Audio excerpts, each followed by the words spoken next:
हम अंतिम दिनों में जी रहे हैं? Are we living in the last days? इस विषय पे मैं बात कर रहा हूं, ठीक है ना।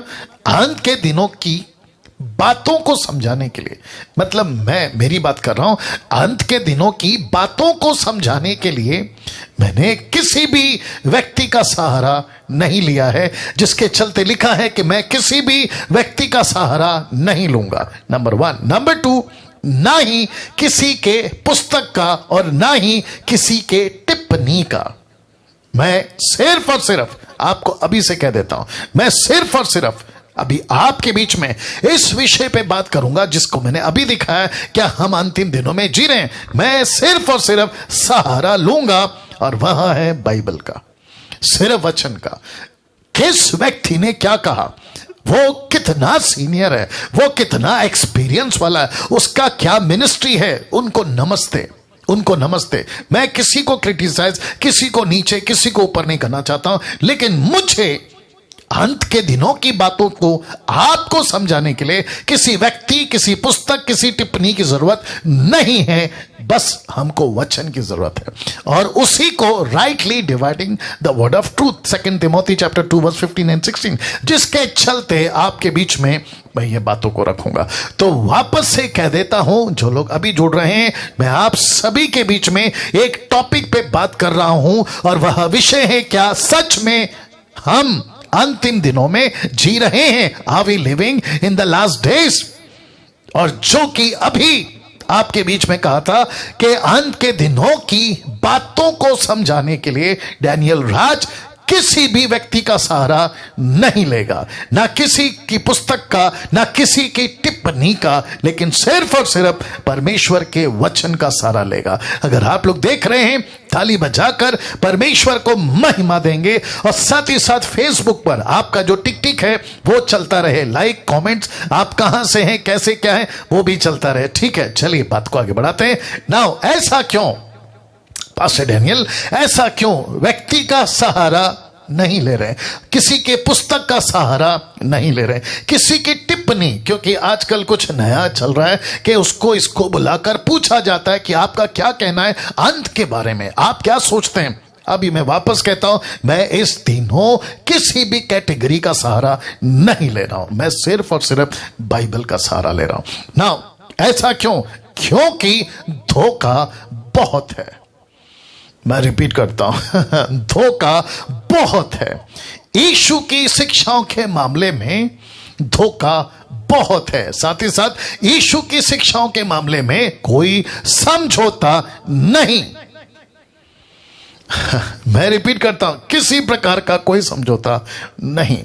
यीशु की बातें यस को यस, ना को ना। मैथ्यू 5:37 आपको याद होगा, यीशु ने कहा तेरी बातें हाँ की हाँ और ना की ना, उससे जो ज्यादा होता है वो पाप होता है। तो वापस कहते, और यशाया भी कहता है 5:20 में, जिस चीज को गलत बोलना है गलत बोलो, और जिसको सही बोलना है सही बोलो। तो वापस आता हूं, क्योंकि धोखा बहुत है। यीशु की शिक्षाओं के मामले में डैनियल राज और मसीह मंथन वाले किसी प्रकार का कोई कॉम्प्रोमाइज, समझौता नहीं करेंगे ना। कुछ लोग कहते हैं कि मेरा पास्टर है, कुछ लोग क्या कहते हैं, मेरा पास्टर है, मैं तो उसकी सुनूंगा। अब जरा कमेंट या ये स्टेटमेंट रख रहा हूं, पास्टर तो बहुत दूर की बात है, अपने बाप तक की भी नहीं सुनना। पास्टर तो दूर की बात है, अपने बाप तक की भी ना सुनना। क्यों? क्योंकि हो सकता है, यीशु ने कहा तुमको धोखा कहीं से भी आ सकता है, लिखा है धोखा घर से आ सकता है, लिखा है धोखा पति पत्नी माता पिता सभी से आ सकता है। और जिसके चलते आपको, पास्टर तो दूर तक की बात है, मैं तो तुम्हारे बाप तक की बात कर रहा हूं, बाप की भी बात कर रहा हूं। इसलिए बहुत जरूरी है, मैं समझता हूं कि यीशु की शिक्षा में, और खास करके बहुत ज्यादा इंपॉर्टेंट टॉपिक, और वह है अंत की बातें, और उसके प्रति किसी प्रकार का कोई समझौता नहीं। तो जिसके चलते ये बातें आपके बीच में मैंने रखी है। अब प्रश्न का जवाब कौन सा, क्या सच में हम अंतिम दिनों में जी रहे हैं? Question mark. तो इसका जवाब दे देता हूं। तो इसका जवाब है यस। प्रश्न क्या था, ध्यान से सुनिए, क्या सच में हम अंतिम दिनों में जी रहे हैं? तो इसका जवाब है यस। लेकिन 2000 सालों से हम कब से अंतिम दिनों में जी रहे हैं? 2000 सालों से। आपको यह सुनकर आपका माथा ठक करके ठनका होगा। आपके दिमाग में यह बात शायद फर्स्ट टाइम किसी ने डाली होगी कि पास डैनियल आजकल की बात नहीं है, यह कुछ 2-3 डेकेड की बात नहीं है, यह कोई पिछली सदी की बात नहीं है, क्योंकि प्रचार हो रहा है कि क्या हम अंतिम दिनों में हैं। जी हां, हम अंतिम दिनों में हैं। कोई किताबें लिख रहा है, कोई गीत लिख रहा है, कोई प्रचार कर रहा है, लेकिन क्या यह अंतिम दिन है? जी हां, जवाब है यस। लेकिन कब से? 2000 सालों से। तो इसका मतलब है कि हम अंतिम दिन में हैं। पहली सदी से प्रचार शुरू हो गया था, हम अंतिम दिनों में जी रहे हैं। फर्स्ट सेंचुरी के चर्च ने, पहले पास्टर ने, पहले बिशप ने, पहले अपोस्तल ने बोलना शुरू कर दिया था। तो अंतिम दिन तो है, लेकिन कब से? 2000 सालों से ना। यह अंतिम दिन शुरू हो चुका था यीशु के जमाने से ही, यीशु के जमाने से ही। अब कैसे? मैं आपको उसका प्रूफ दे रहा हूं, वचन से बात करूंगा। आपको बताया था इब्रानियों की किताब, उसका पहला अध्याय 1 और 2 लिखा है, पूर्व युग में परमेश्वर ने अपने बाप दादाओं से थोड़ा थोड़ा करके, भांति भांति से भविष्य वक्ताओं के द्वारा बातें की। अब जरा इसको देखो, लिखा है इन दिनों के अंतिम में या अंत में, लिखा है इन दिनों के अंत में हमसे पुत्र के द्वारा बातें की। तो इसका मतलब है, जिसको कहते हैं क्या हम अंतिम दिनों में? जी हां, लेकिन कब से? 2000 सालों से। क्या बात है। फेसबुक, यूट्यूब, जितने भी लोग मुझे देख रहे हैं, जूम के लोगों, आपका भी माथा ठनका होगा। अरे बाप रे, पास्टर डैनियल, अंतिम दिनों का जो डेट है वो तो पहले सदी से शुरू हो गया था। अंतिम दिनों का कॉन्सेप्ट तो पहले दिनों से शुरू हो गया था, यीशु के जमाने से। इसलिए लिखा है यीशु के जमाने से। पतरस ने जब मिनिस्ट्री करी तो उसने कैसे शुरू किया वो भी बताता हूं। प्रेरितों की किताब 2:17 लिखा है कि परमेश्वर कहता है, कौन? पतरस बोल रहा है कि परमेश्वर कहता है कि अंत के दिनों में ऐसा होगा। तो कौन सी बात कर रहा था? पेंतेकोस्त की। पेंतेकोस्त के दिन में क्या आया था? पवित्र आत्मा। तो जैसे ही पवित्र आत्मा आया तो उसने एक नबी की किताब, जिसको कहते द बुक ऑफ जोएल, योएल की किताब, उसके 2 अध्याय से उसने बोलना शुरू किया कि जैसे योएल की पुस्तक में लिखा है अंत के दिनों में, तो इसका मतलब है योएल के लिए अंत का दिन आना बाकी था, लेकिन पतरस के लिए अंत का दिन आ चुका था। तो इसका मतलब है कि अंतिम दिन शुरू हो चुका था यीशु के जमाने से। अब बताइए, तो वापस पीछे ले जाता हूं और फिर प्रश्न पूछूंगा, क्या सच में हम अंतिम दिनों में जी रहे? Question mark. तो जवाब है यस, लेकिन जी हां, लेकिन लिखा है 2000 सालों से। तो नेथन साहब और जितने भी अभी प्रभु के पास्टर्स और लीडर्स, कम से कम मैं समझता हूं कि तीनों प्लेटफॉर्म से मिला के, अगर मैं गलत नहीं हूं, 1100 के आसपास हैं आप लोग टोटल। अभी 1100 लोग लाइव देख रहे हैं मुझको। उन सभी को कहना चाहता हूं कि अंत का दिन का डेट यीशु के जमाने से हो चुका था। देख लीजिए, यीशु के जमाने से। रेफरेंस क्या है? ये वाला 2। एक है इब्रानियों 1 का 1 से 2 तक, दूसरा है प्रेरितों की किताब 2:17 में लिखा है अंतिम दिन में। फिर यहां कहता है अंत के दिनों में, अंतिम दिन में, अंत के दिनों में ऐसा होगा, ऐसा होगा ना। एक व्यक्ति जिसको मैं खूब पसंद करता हूं, उसका नाम है पौलुस। वो कहता है, पहला थिस्सलुनीके 4 अध्याय वचन 17-18 में, आइए देखते क्या लिखा है। लिखा है तब हम जो जीवित, जरा शब्द पे ध्यान दीजिएगा, लिखा है तब हम। इसका मतलब है जब पतरस लेटर लिख रहा था वो खुद की गिनती कर रहा था। कहता है कि तब हम जो जीवित और बचे रहेंगे, उन दिनों की बात कर रहा है, उनके साथ बादलों पर उठा लिए जाएंगे कि हवा में प्रभु से मिले।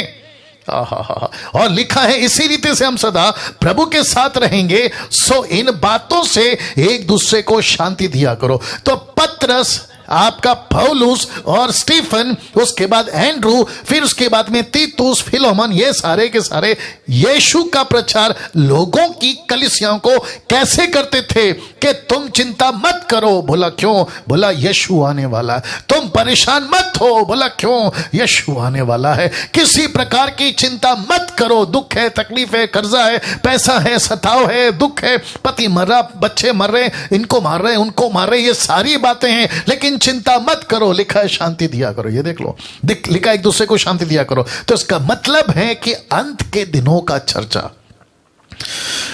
माय गुडनेस, अंत के दिनों का चर्चा यहीं से शुरू हो गया था। और एक देता हूं, पतरस साहब का भी देता हूं। ये है पतरस साहब, जो कि आपको कनेक्ट करने के लिए दूसरा पत्र, तीसरा अध्याय, वचन 10 से 11, 10, 11, 12, मतलब 10 से 12। आइए देखते क्या लिखा है। लिखा है, परंतु प्रभु का दिन चोर की नाई आ जाएगा।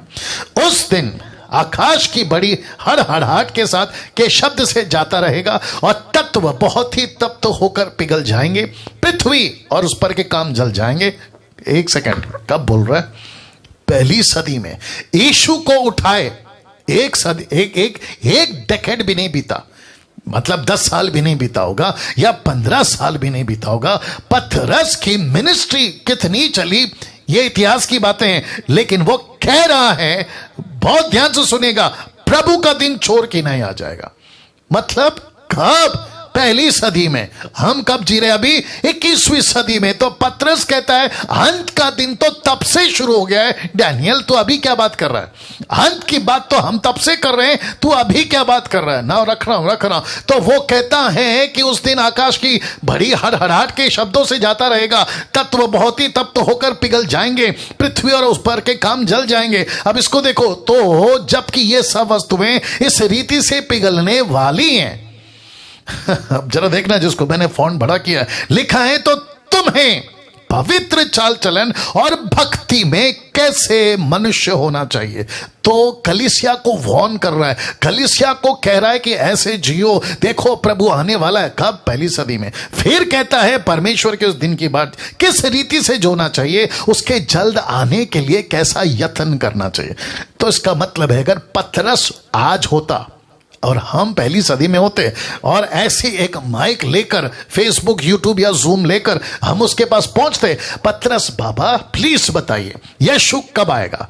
तो पतरस कहता है, अरे अगले हफ्ते आ सकता है, अगले महीने आ सकता है, 2 साल बाद आ सकता है, 3 साल बाद आ सकता है। अगर उसको हम कहें, बहुत ध्यान से सुनना, अगर उसको हम कहें कि अब से 2000 साल तक यीशु नहीं आएगा, मैं समझता हूं सट्ट करके मार देगा। कौन? पतरस। पागल है तू?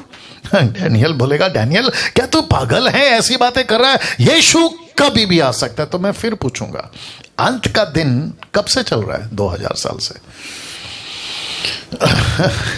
आज कुछ प्रीचर्स, खैर नाम तो मैं नहीं लूंगा, कुछ प्रीचर्स अपने भारत के भी, वैसे तो विदेश का रखूंगा, कुछ प्रीचर्स भारत के ये कहते हैं जैसी चाइना का या अमेरिका का या भारत का या इजराइल और फिलिस्तीन का या कोई ऐसी प्रोफेसी यिर्मयाह से या शायद से उनको कहीं लिखी हुई मिल जाती है, जिसका कनेक्शन ना बाप है ना मां है, मतलब कोई हाथ पैर नहीं है उसमें, उसको कनेक्ट करके वीडियो बना देते हैं कि देखो भविष्यवाणी पूरी हो गई और हम अंत के दिनों में जी रहे। तो फिर पतरस को क्या करें और फिर पौलुस का क्या करें, जो मैंने अभी रखा है। और फिर यीशु कहता है यीशु के बारे में कि अंत के दिनों में पुत्र के द्वारा बात करेगा। तो अंत के दिनों का फ्रेज, अंत के दिनों का कॉन्सेप्ट, ये तो पहली सदी से चल रहा है। 21वीं सदी में कौन सी नई बात है ना रख रहा हूं। तो फर्स्ट सेंचुरी की कलीसिया का लिखा है मेन टॉपिक यही हुआ करता था। कौन सी? अंतिम दिन, अंतिम दिन, अंतिम दिन। एक ऐसा टॉपिक फर्स्ट सेंचुरी के लोग, पतरस बोल के अभी 10 साल पहले मरा, पौलुस बोल के अभी कुछ 30 साल पहले मरा। पहली सदी की कलीसिया बात कर रही है, मैं प्रिटेंड कर रहा हूं, ठीक है ना। और कलीसिया को इंकरेज करते होंगे।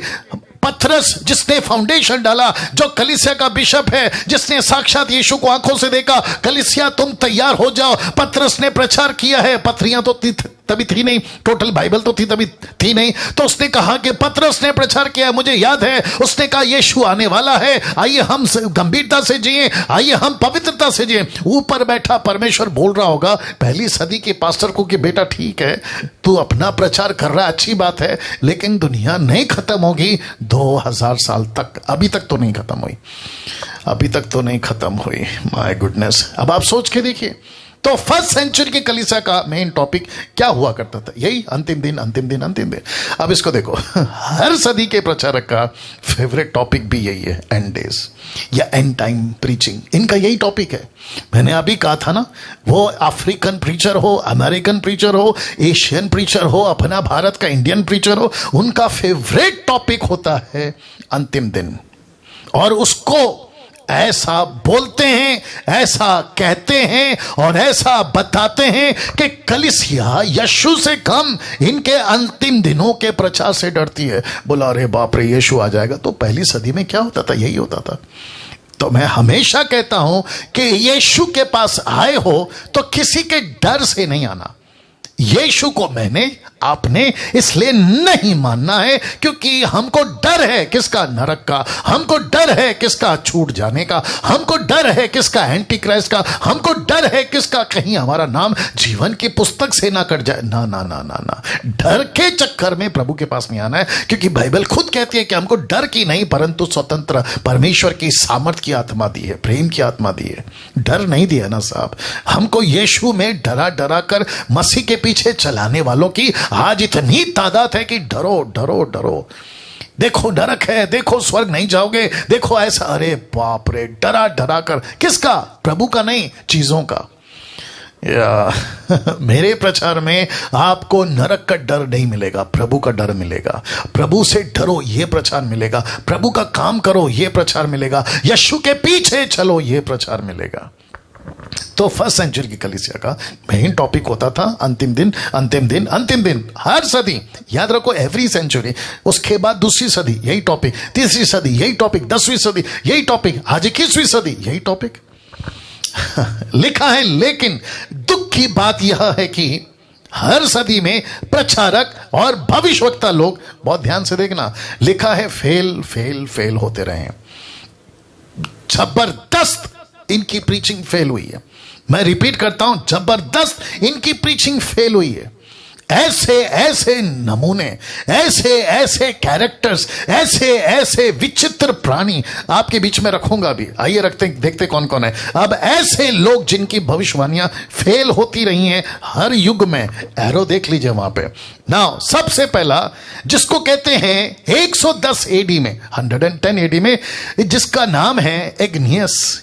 एक ऐसा व्यक्ति जिसने यह कहा था कि अंत के दिन परमेश्वर ने हमारे हाथों में दिया है। अंत का दिन जो है ना, वो परमेश्वर ने हमारे हाथों में दिया है। एक और व्यक्ति है 236 एडी में, मतलब एडी का मतलब आप समझ गए, द ईयर ऑफ लॉर्ड। यीशु के उठा लिए जाने के बाद 236वें एडी में, 236 एडी में हिप्पोलियस ने यह कहा। आइए देखते क्या कहा। एक चर्च का यह प्रीस्ट था, उसने कहा कि ठीक 500 साल के बाद, यहां से 500 साल के बाद यीशु आ जाएगा। तो 500 जोड़ने से क्या होगा? 736 की जब एडी चल रही थी तब यीशु आ जाएगा, ऐसा इसने कहा था। उसके बाद मार्टिन लूथर, आप जानते, 15 एडी में एक व्यक्ति जिसका जिक्र मैंने किया, ये कहते हैं कि बस यहां से 100 साल के बाद यीशु आ जाएगा। 100 साल के बाद।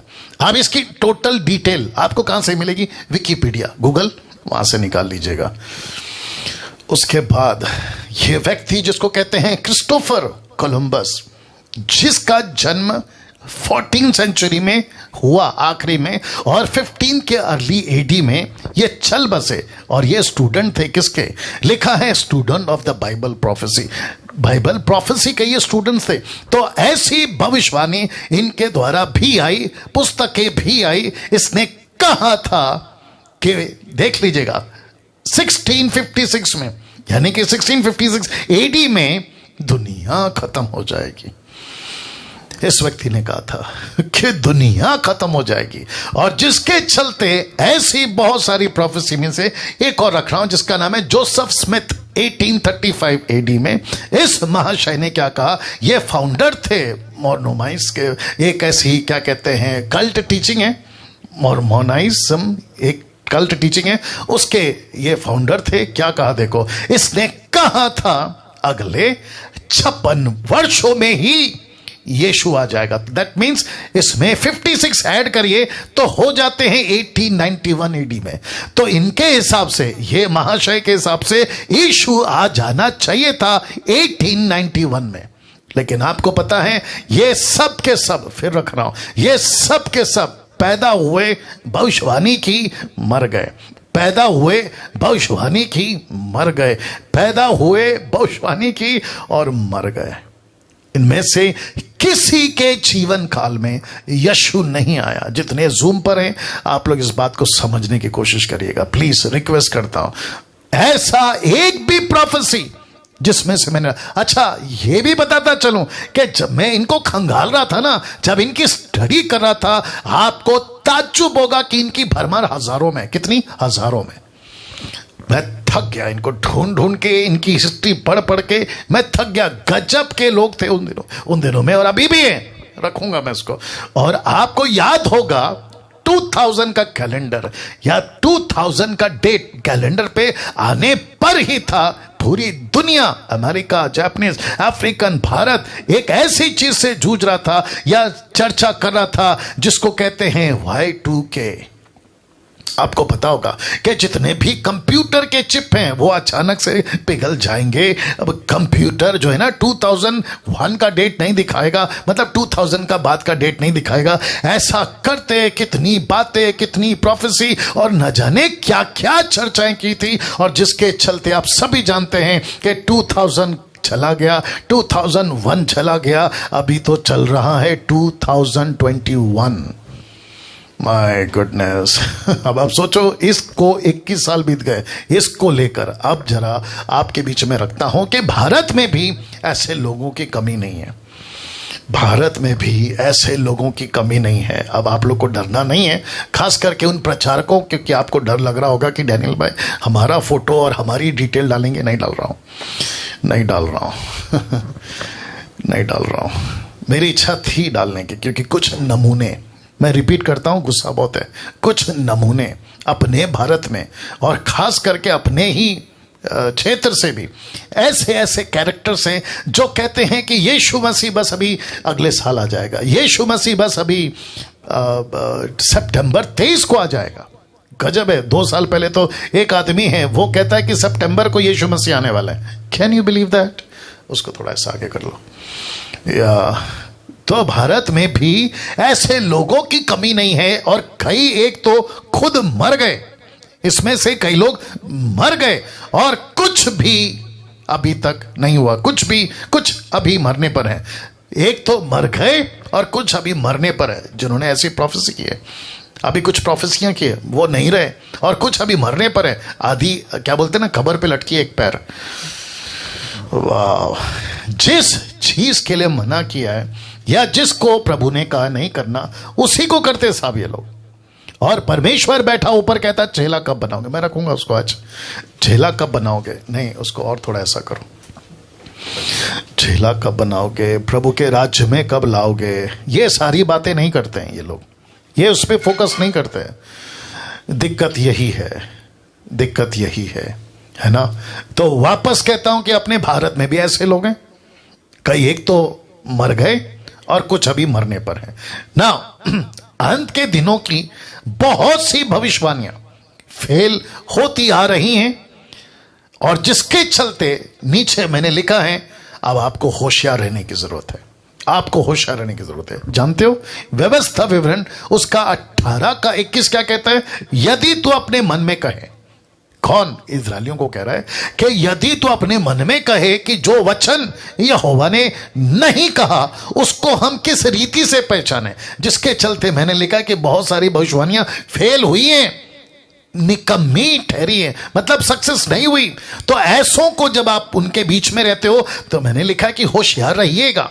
कैसे पहचाने पास्टर डैनियल, इनको कैसे पहचाने? तो वचन 22 कहता है, तो पहचान यहां है। कौन कह रहा है? प्रभु कह रहा है कि पहचान यहां है कि जब कोई नबी, तब का, अब का, कब का, यदि कोई नबी ये यहोवा के नाम से कुछ कहे, तब यदि वह वचन ना घटे, मतलब पूरा ना हो, लिख लीजिए, पूरा ना हो, तो वो वचन यहोवा का कहा हुआ नहीं है, परंतु उस नबी ने वह बात अभिमानी करके कही है। अभिमानी का मतलब है घमंड हो गया, घमंड का मतलब है शैतान है अंदर, जिसके चलते उसने कही है, तो उससे भय नहीं खाना। वो चाहे कल आ गया यीशु, परसों आएगा यीशु, अब देखो अगले हफ्ते आएगा, ऐसों से तुझे डरना नहीं है। वचन 20 मैंने जानबूझ के उसको नीचे रखा है, मतलब 21 के पहले वाला यहां रखा है। लिखता है, परंतु जो नबी अभिमानी करके मेरे नाम से कोई ऐसा वचन कहे जिसकी आज्ञा मैंने नहीं दी उसे, या उसको नहीं कहा, वह पराये देवताओं के नाम से कुछ कहे, बहुत ध्यान से देखना, वह नबी मार डाला जाए। अरे रे रे रे रे रे, उस नबी का कत्ल कर देना। कौन कह रहा है? परमेश्वर। किसको कह रहा है? मूसा को। अब इसको देख लीजिए, ये फोटो देख लीजिए आप लोग, ये फोटो देख लीजिए दोस्तों। अब आप सभी जानते हैं कि ये फोटो कौन सा है, ये क्या है, आप सभी जानते हैं, ठीक है ना। उस तरफ है ट्रंप साहब, जो कि एक्स प्रेसिडेंट थे अमेरिका के। अब इसको कहते हैं जो बाइडेन, ये वाला आदमी, और जिसके चलते इन पे प्रोफेसी की गई थी, तो कई भविष्यवाणियां फेल हो गई इसके ऊपर, माफ करें ट्रंप के ऊपर। कहते थे, हाँ इसको भी डाल देते हैं ना, कहते हैं कि ट्रंप ही अगला प्रेसिडेंट रहेगा, जो बाइडेन नहीं जीतेगा। लेकिन पता चला कि जो बाइडेन जीत गया और ट्रंप हार गया। और आपको पता है, मैं रख सकता था उनका फोटो, मैं रख सकता था उनका नाम, और कुछ तो अपने भारत से भी है। अब आप सोच के देखिए, जितने जूम पर हैं, फेसबुक पर हैं, यूट्यूब पे, मुझे ऐसा लगता है कि कम से कम 1300 या 1400 लोग अभी आसपास में जुड़ गए हैं। आप सभी को कहना चाहता हूं कि कैसी प्रोफेसी के नाम पे, यहोवा के नाम पे, ऑलमाइटी गॉड के नाम पे, जीसस के नाम पे, बहुत नेशनल और इंटरनेशनल, जिनकी लेवल बहुत ऊंची है, जिनका रुतबा बहुत ऊंचा, जो बहुत फेमस है, मैं बता रहा हूं, ऐसे लोग, मैं फोटो नहीं रखा, ऐसे लोगों ने प्रोफेसी की थी कि जो बाइडेन नहीं जीतेगा, Trump will be the next president और द सेम प्रेसिडेंट। लेकिन फेल हो गया साहब। इसके चलते लिखा है कि कई भविष्यवाणियां फेल हो गई। अब मैं जब उनका YouTube देख रहा था, मेरे को बड़ा गुस्सा आ रहा था, और मैं साथ ही साथ ये भी सोच रहा था, जूम के लोग, आप लोग भी सुनिए, मैं ये सोच रहा था कि प्रभु, अगर ऐसा प्रॉफिट इनका है जो यहां फेल हो गया, तो इनके जो चर्च के फॉलोवर्स है उनका क्या होता होगा। अब आप सोचो कि उनको कौन सा स्पिरिट लीड कर रहा था, उनके अंदर कौन सी स्पिरिट थी जो काम कर रही थी। सोच के देखिए। वाह, एक व्यक्ति है वो कहता है, अगर ऐसा नहीं हुआ, मैं परमेश्वर का झूठा सेवक, मुझे पत्थर से मार देना, ये तक बोला। बस अभी उसको पत्थर से मारने की देरी है ना। ऐसे कुछ लोग हैं जो जानते कुछ नहीं है, लेकिन बकवास पे बकवास करते हैं। रख रहा हूं एक कॉन्सेप्ट रख रहा हूं। सबसे पहले ये फोटो देख लीजिए, ये है पतरस, याकूब, यूहन्ना, 3 परमेश्वर के चेले, यीशु के चेले, पतरस, याकूब, यूहन्ना। आप बीच में देख सकते हैं यीशु है, जो कि रोशनीदार, ऐसा लिखा है कि ऐसा सफेद कपड़ा के कोई धो भी नहीं धो सकता। और एक तरफ है मूसा और दूसरी तरफ है एलिया। ऐसा लिखा है लूका 9:33 में, कि जब ये सब कुछ हो रहा था, तो लिखा है कि जब वे उसके पास जाने लगे, कौन? 2 पुरुष, एलिया और मूसा, जाने लगे, तो पतरस, जो अभी जस्ट फ्रेश, क्योंकि मैंने पढ़ा है, 28 से मैं पढ़ते आ रहा हूं, मैंने पढ़ा है इसलिए मैं बात कर रहा हूं, ठीक है ना। तो पतरस अभी फ्रेश उठा नींद से, क्योंकि भयंकर नींद में थे। यीशु मसीह बोले पहाड़ पे चलते प्रार्थना करने के लिए, यीशु तो लगे थे प्रार्थना में, लेकिन तीनों सो रहे थे। तो अभी जस्ट नींद से उठे, तो पतरस ने यीशु से कहा, क्या कहा? देखो, लिखा है, हे स्वामी, हमारा यहां रहना भला है, हम यहां रह सकते हैं। फिर कहता है, तो हम 3 मंडप समझते हैं, हम यहां पे 3 टबरनैकल बनाते हैं, एक तेरे लिए, एक मूसा के लिए और एक एलिया के लिए। तो इसका मतलब है कि जो यीशु का लेवल है, यीशु के लेवल पे रखते हैं, और वही लेवल पे मूसा को रखते हैं, और उसी लेवल पे जो यीशु का है, एलिया को रखते हैं। तो इसका मतलब है कि तीनों का टबरनैकल बनाते हैं और तीनों को रखते हैं एक साथ में, और कहता है कि तीनों को, अरे क्या महिमा है, अरे क्या अद्भुत है। सोचो, अगर पतरस को पवित्र आत्मा ने उस दिन बत्ती नहीं जलाई होती ना, मैं एक डंके की चोट पे बोलता हूं कि ये एलिया को और मूसा को यीशु के साथ ही खड़ा रख देता जिंदगी भर, मूसा को और एलिया को ना। अब इंटरेस्टिंग पार्ट दे रहा हूं, ये खुद लूक कहता है पतरस के बारे में, कहता है कि जो ये कह रहा था ना, लिखा है, वह जानता ना था कि क्या कह रहा है। उसको पता ही नहीं है कि वो मुंह से क्या बोल रहा है। ये तो ऐसा हुआ जैसा यीशु ने पूछा था, लोग मेरे बारे में क्या कहते हैं। पतरस ने कहा, तू जीवित परमेश्वर का पुत्र है। परमेश्वर, यीशु ने बोला, वेरी गुड, तुझे पवित्र आत्मा ने बताया, मतलब मेरी परमेश्वर की आत्मा ने बताया। लेकिन जैसे ही यीशु ने कहा कि मेरा क्रूस पे जा मरना, दुख उठाना, यरूशलेम में जाकर उसने कहा कि ऐसा होने नहीं दूंगा, तो यीशु पलट कर बोलता है कि हे शैतान दूर हो जा। अब आप सोच के देखो, ये ऐसी बातें जिसको कहता है कि वो जानता नहीं था कि क्या कह रहा है। मैं हाथ जोड़ के रिक्वेस्ट कर रहा हूं, बहुत ध्यान से सुनना। मेरा प्रचार आप लोग पसंद करते हैं, मैं प्रभु का धन्यवाद देता हूं, लेकिन अगर इस स्टेटमेंट से आप नहीं समझे तो गई भैंस पानी में। वापस कहता हूं, ऐसे किसी मूर्ख टीचर को, प्रीचर को, वो देसी हो या विदेशी हो, जिसको पता ही नहीं है कि वो क्या कह रहा है, उसकी बकवास की पुस्तक पढ़ने की जरूरत नहीं है, उसके बकवास की वीडियो देखने की जरूरत नहीं है, और ऐसा किसी प्रकार का उसका टीचिंग की सुनने की जरूरत नहीं है, क्योंकि वचन से बड़ा कोई नहीं है। मैंने इसलिए पहले क्या कहा कि डैनियल राज, ऐसा कोई टिप्पणी किसी व्यक्ति का बहुत फेमस है, अलाना फलाना, मैं उसको नहीं लाऊंगा, मैं उसको नहीं लाऊंगा। और आप लोगों को क्या लगता है, जो लाते हैं ना किसी को अपने प्रोग्राम पे रख के, फेसबुक पे, यूट्यूब पे, जूम पे, कि आप क्या कहते हैं अंत के दिनों में, मैं नहीं ला सकता। मैं तुमसे बेहतर ला सकता हूं। तो जो लाते हैं ना, मैं उसकी तरफ इशारा कर रहा हूं कि मैं तुमसे बेहतर ला सकता हूं। और अगर मैंने ला दिया देश और विदेश में, अमेरिका से, अफ्रीका से, भारत से, ऐसे कितने मैन ऑफ गॉड है भारत में, अगर लाकर यहां रखूं तो मैं समझता हूं कि यूट्यूब पर तो मुझे 1-4-5 हफ्ते में ही 5 लाख क्रॉस हो जाएंगे मेरे व्यूअर्स, या फिर जो मुझे देखते हैं। ये नहीं करना है ना साहब। किसी की टिप्पणी नहीं चाहिए, किसी का बकवास नहीं चाहिए, वचन क्या कहता है वो चाहिए। तो लिखा है, पतरस खुद कहता है वो जानता नहीं है कि वो क्या कह रहा है। जब उसको पता ही नहीं है वो क्या कह रहा है, ये लूक कहता है इसको नहीं पता ये क्या कह रहा है, तो जिसको खुद नहीं पता उसको हम स्टेटमेंट कैसे मान लें? उसको स्टेटमेंट कैसे मान ले? वो तो शुक्र है कि इसने बिना पूछे, अगर पूछा तो अच्छी बात है, नहीं तो मंडप बना देता, एक मूसा के लिए, एक एलिया के लिए और यीशु के लिए। अब प्रश्न उठता है, अब एक प्रश्न आपके बीच में रख रहा हूं, या बहुत ध्यान से सुनेगा। क्या अंत के दिनों की या उसके बारे में पास्टर डैनियल क्या नॉलेज नहीं होना चाहिए? Question mark. बिल्कुल होना चाहिए। मैं रिपीट करता हूं, बिल्कुल होना चाहिए। आपको परमेश्वर का नॉलेज होना बहुत जरूरी है, अंत के दिनों का नॉलेज होना बहुत जरूरी है, आपको यीशु की एक एक बातों का नॉलेज होना बहुत जरूरी है। तो जिसके चलते मैंने रखा है कि जितना सैल्वेशन, बैप्टिज्म, होली स्पिरिट और भी कई बुनियादी शिक्षाओं को की जरूरत है ना, जैसे होती है, उन सब का नॉलेज आपको रखना है, वैसे ही अंत के दिनों का भी नॉलेज होना चाहिए, अंत के दिनों का भी। तो आपको अंत के दिनों का नॉलेज होना चाहिए। अब कहते हैं, लेकिन कुछ बातें अंत के दिनों को लेकर, कुछ बातें आपको समझनी होगी अंत के दिनों को लेकर। वो कौन सी बातें हैं? टोटल 7। कितनी? 7, टोटल 7। तो उसको मिक्स मत किया करो।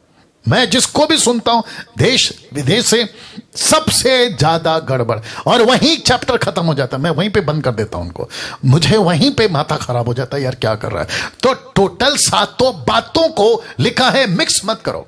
जिसका जो टाइम है उस टाइम पे होगा। टबरनैकल का टाइम था, खत्म हो गया। कलीसिया का टाइम है, चल रहा है। मूसा का टाइम था, खत्म हो गया। यीशु का टाइम है, चल रहा है। व्यवस्था का टाइम था, खत्म हो गया। अनुग्रह का टाइम है, चल रहा है। वैसे आपको लेकर चलना है। यहां तक कि मैं यह भी कहता चलूं, क्योंकि कुछ बुद्धिजीव लोग हैं जो गड़बड़ करते हैं, व्यवस्था का एक भी रिचुअल, फंक्शन, एक्टिविटीज आपको अभी अनुग्रह के युग में, वाचा के लहू में, कलीसिया जो यीशु के, उसमें नहीं नहीं नहीं करना है। वो वक्त था, खत्म हो गया। अब यीशु का वक्त है, अब नए नियम का और पौलुस की बातों का लेके चलने का वक्त है। तो वापस आता हूं अपने टॉपिक के ऊपर, क्योंकि वक्त का भी ख्याल रखना है। अंत के दिनों को लेकर किसी प्रकार का आपको 7 बातों को लेकर मिक्स नहीं करना है। मैं रिपीट करता हूं, नहीं करना है ना। सबसे पहला, 7 में सबसे पहला, वो दिन कब आएगा जिसको यीशु का गुप्त आगमन कहते हैं, और इंग्लिश में कहते हैं pre rapture. Not mid, not post, but pre rapture, मतलब सताव के पहले। इसके ऊपर प्रचार कर चुका हूं, अगर कोई मूर्ख ऐसा कहता है कि रैप्चर प्री नहीं है, मिड है, ओपन चैलेंज है, बाइबल से निकाल के बता दे। कि वो मिड है, साथ ही साथ पोस्ट है, निकाल के बता दे। आप जितने भी वचन को निकालोगे, जितने भी वचन को पढ़ोगे, आपको वचन का झलक, कहते हैं ना समझदार को इशारा काफी है, आपको प्री रैप्चर ही मिलेगा, आपको मिड और पोस्ट नहीं मिलेगा। तो वापस आता हूं, सबसे पहले वो दिन कब आएगा? कुछ लोग जानना चाहते कब आएगा, जिसको यीशु का गुप्त आगमन कहते हैं। और याद रखो, ये इजरायलियों के लिए नहीं होगा, अन्य जातियों के लिए, माफ करें, पूरे जगत को दिखाई देने वाला नहीं होगा। ये सिर्फ और सिर्फ, जिसको मैं आखिरी में रखूंगा, आखिरी में, ये सिर्फ ऐसी दुल्हन, ऐसी एक्लेसिया, ऐसी कलीसिया जो यीशु के पीछे चलती है, 3 कारणों से मैं उसको भी रखूंगा, उसको लेने कब आएगा। तो इसका टाइम लिमिट अलग है, यह एक। दूसरा, एंटी क्राइस्ट का प्रकट होना। तीसरा, 7 साल का महाक्लेश या 7 साल का एंटी क्राइस्ट का राज्य, 3.5 आप जानते हैं। चौथा, 3.5 साल का महाक्लेश ऑन लेफ्ट आउट चर्चेस, मतलब ये महाक्लेश किसके लिए है? ऐसी कलीसिया जो छूट जाएगी। शांति का 3.5, क्लेश का 3.5, टोटल 7 साल। पांचवा, स्टैंप ऑफ 666, मतलब 666 का छापा, उसके ऊपर बातें होती है। छठवा, 2 विटनेसेस, आप जानते हैं, 2 गवाह। और ये रहा 7वां, जिसको मैंने लाल में रखा है, यीशु का बादलों पर आना सार्वजनिक, जिसको कहते हैं पब्लिक, जिसको सब देखेंगे। प्रकाशित वाक्य उसका पहला अध्याय वचन 7, 8, 9, 10 तक में हर आंख देखेगी, छाती पीटेगी। याद आ गया? ये वो है। तो लिखा है इन सबको अलग अलग देखना होगा। प्री रैप्चर अलग देखना होगा, एंटी क्राइस्ट का प्रकट होना अलग देखना होगा, 7 साल का एंटी क्राइस्ट का राज्य अलग देखना होगा, महाक्लेश का राज्य जो छूट गया, कलीसिया छूट गई, उसके ऊपर जो बीतेगा उसको अलग देखना होगा, स्टैंप ऑफ 666 उसको अलग देखना होगा, 2 विटनेसेस उसको अलग देखना होगा, यीशु का बादलों पर आना अलग देखना होगा। वाह! तो इन टोटल 7 को, 8 भी हो सकते हैं, 9 भी हो सकते हैं, लेकिन 7 काफी है। जो मेजर है ना वो रखा है मैंने।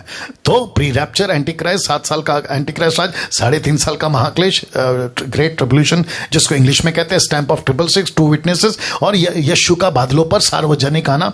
लास्ट का रख सकता था 8वां, एरमैगडोन बैटल, 9वां रख सकता था, लूसीफर का डाला जाना, ये भी रख सकता था, पर मैं समझता हूं कि ये यहां तक ठीक है। यीशु का बादलों पर आना, टोटल 7। इसको मिक्स नहीं करना, नंबर 1 वापस रख रहा हूं, इसको मिक्स नहीं करना। देख लो किधर गया। इसको मिक्स नहीं करना, सबका अपना अपना टाइम है, एक के बाद एक होगा, एक साथ नहीं होगा। तो प्रचारकों को यह समझना होगा कि जब प्री रैप्चर यहां चला गया है, कलीसिया यहां पे नहीं है, तो उसको यहां की टीचिंग क्यों दे रहे हो? यहां की टीचिंग क्यों दे रहे हो? यहां की टीचिंग क्यों दे रहे हो? यहां की टीचिंग क्यों दे रहे हो? यहां की टीचिंग क्यों दे रहे हो? नहीं है ना साहब। और साथ ही साथ जितने अभी जूम पे, फेसबुक और यूट्यूब पे आप लोग जो मुझे अभी सुन रहे हैं, मैं हमेशा कहता हूं, मेरा एक भी स्टेटमेंट विदाउट स्टडी नहीं होता है। मैं इंटरप्रेट जो किए गए उसको स्टडी करता हूं, लैंग्वेज को स्टडी करता हूं, हिस्ट्री को स्टडी करता हूं, क्रिटिक्स को स्टडी करता हूं, कमेंट्रीज को स्टडी करता हूं, उसके बाद आपके बीच में आता हूं। और इसलिए डंके की चोट पे बोलता हूं कि जिसको 18 पता है 17 मत सिखाया करो, 19 सिखाओ, बैठ के सीखूंगा। वाह! तो वापस कहता हूं कि इसको मिक्स मत करो, इसको अलग अलग रखो। और ये सब अलग अलग घटनाएं हैं। यीशु पहले आया, सही बात है, जब यीशु था तो पवित्र आत्मा की टीचिंग नहीं देते ना, पवित्र आत्मा आ चुके हैं तो पवित्र आत्मा की टीचिंग होगी। वैसे ही कलीसिया नहीं थी तो यीशु खुद ही कलीसिया बनकर घूमते थे, तो वो सब उसके पीछे चलते थे। अभी कलीसिया का कॉन्सेप्ट है, तो कलीसिया की बात करेंगे तो हर एक का अपना अपना टाइम है ना। इन सभी को अलग अलग देखना होगा, मिक्स मत करो। ये 7 बातों को मैं आपको बता चुका हूं, लेकिन इन 7 पॉइंटों में से सबसे ज्यादा जरूरी क्या है, मैं उसके ऊपर आ रहा हूं। तो एक ही है, उसी के ऊपर आऊंगा, और वहां है यीशु का आना। यीशु का आना, दैट्स इट। और कौन सा आना? पहला वाला। किसके लिए? कलीसिया के लिए। साथ ही साथ में यीशु की कलीसिया, दुल्हन जो यहां पृथ्वी पे अभी है, उसको लेने आ रहा है। तो उसी पे आपका फोकस होना चाहिए। मैं रिक्वेस्ट करता हूं उन सभी प्रीचरों से, मैं रिक्वेस्ट करता हूं उन सभी बाइबल टीचरों से जो किताबें लिखते अंत के बारे में या वीडियोस बनाते यूट्यूब के ऊपर, मैं उनको हाथ जोड़ के रिक्वेस्ट करता हूं, इस पे फोकस करो, इस पे फोकस करो, क्योंकि मैं वचन रख रहा हूं, इस पे फोकस करो। अंत के दिनों को लेकर सिर्फ और सिर्फ एक ही फोकस होना चाहिए, एक ही को फोकस करना चाहिए, और वो है यीशु। एक ही focus, not anti Christ, not 666, not anything, सिर्फ एक ही। कैसे पास्टर डैनियल? अभी बताता हूं। तो गजब का रेवलेशन, गजब का प्रकाशन आपके बीच में रख रहा हूं, जो कि आप देख सकते हैं। जीसस क्राइस्ट ट्रांसफिगरेशन मतलब यीशु का रूपांतरण आप देख सकते हैं। यीशु बीच में, जिसको बहुत बारीकी से दिख रहा होगा क्योंकि बहुत लाइट है, तो मैंने आपके लिए उसको अलग फोटो को हाईलाइट करके या जूम करके आपके लिए रखा है ताकि आप देख सकते हैं। एक तरफ है मूसा और उस तरफ में है एलिया और बीच में है यीशु और ऊपर से आवाज आई। वाह, ऊपर से आवाज आई। लूका की किताब 9वां अध्याय वचन 35 क्या कहता है? उस बादलों में से या बादल में से ये शब्द निकला। किसका? यहोवा का। किसका? परमेश्वर पिता का। किसका? वो ऑलमाइटी गॉड का, थियोस का। कहता है शब्द निकला कि यह, नॉट दिस नॉट दैट। कौन? यीशु। यह मेरा पुत्र है, मेरा चुना हुआ है, इसी की सुनो। दूसरे शब्दों में, मूसा की मत सुनो, एलिया की मत सुनो। तो सेंटर कौन है? फोकस कौन है? बताइए। अंत के दिनों का फोकस कौन है? यीशु। किसको प्रीच करना है? यीशु। किसका वेट करना है? यीशु। कलीसिया को क्या सिखाना है? यीशु। क्या आएगा? यीशु। लेकिन क्या सिखा रहे हैं? रख रहा हूं ये सब सिखा रहे हैं। कहते हैं प्री रैप्चर, मतलब वो तो हम चले जाएंगे। फिर एंटी क्राइस्ट, फिर 7 साल का महाक्लेश कैसे आएगा, 3.5 साल का क्लेश कैसे भयंकर होगा, फिर एंटी क्राइस्ट का राज्य कैसे होगा, फिर 2 विटनेसेस आएंगे, फिर बादलों के ऊपर यीशु आएगा। भाई मेरे, ये सारी चीजें आपके लिए नहीं है, क्योंकि कलीसिया यहां पे ही नहीं है, खत्म। यहां पे उठा ली गई है। ये देखो, यहां पे उठा ली गई है। जूम के लोगों कैसे लग रहा है? आप यहां उठा लिए गए। मैं उसके ऊपर जोर से आऊंगा बाद में, लेकिन आगे बढ़ता हूं। तो फोकस कौन है? यीशु। प्रचार किसका करना है? यीशु का। जीसस क्राइस्ट यहां पे रूपांतरित हो गए, जिसको कहते हैं ट्रांसफिगरेशन। यीशु मसीह का रूपांतरण हो गया। आप देख सकते हैं, और ऊपर से ये आवाज आई, इसी की सुनो। तो यहां पे फोकस कौन है? इसलिए तो लिखा है यहां पे फोकस कौन है? यीशु। प्रीचर का फोकस कौन होना चाहिए? यीशु। बाइबल टीचर का फोकस कौन होना चाहिए? यीशु। जो 15 से 1600 सालों में 40 लोगों ने 66 किताबें लिखी, जिसको कहते हैं बाइबल, द वन बुक, उसका भी सेंटर कौन है? यीशु। अब बताइए। और जिसको तीतुस क्या कहता, देखो मैं एक एक करके रख रहा हूं, वक्त का भी ख्याल रखूंगा। तीतुस क्या कहता, देखो लिखा है 11 से 13 तक में। तीतुस chapter 2, Titus chapter 2 verse 11 to 13 लिखा है, क्योंकि परमेश्वर का अनुग्रह प्रकट है जो सब मनुष्यों के उद्धार का कारण है। ऑफ कोर्स आगे कहता है, हमें चिताता है, मतलब हमको एहसास दिलाता है, हमको चिताता है, एहसास दिलाता है कि हम अभक्ति, सांसारिक, मतलब संसार की बातें, अभिलाषाओं से मन फेर कर, जरा देखिएगा, इस युग में, मतलब इस प्लेनेट में, इस युग में संयम, धर्म, भक्ति के साथ जीवन बिताएं। और लिखा है, इसको मैंने ब्रैकेट किया, अंडरलाइन किया, माफ करें, लिखा है उस धन्य आशा। कौन सी आशा है? बता रहा हूं। एंटी क्राइस्ट की आशा नहीं उसका स्टैम्प की आशा नहीं। आइए बताता हूं किसके। लिखा है उस धन्य आशा की, अर्थात अपने महान परमेश्वर और उद्धारकर्ता यीशु मसीह की, लिखा है, महिमा के प्रकट होने की बाट जोते रहें। तो ये धन्य आशा क्या है?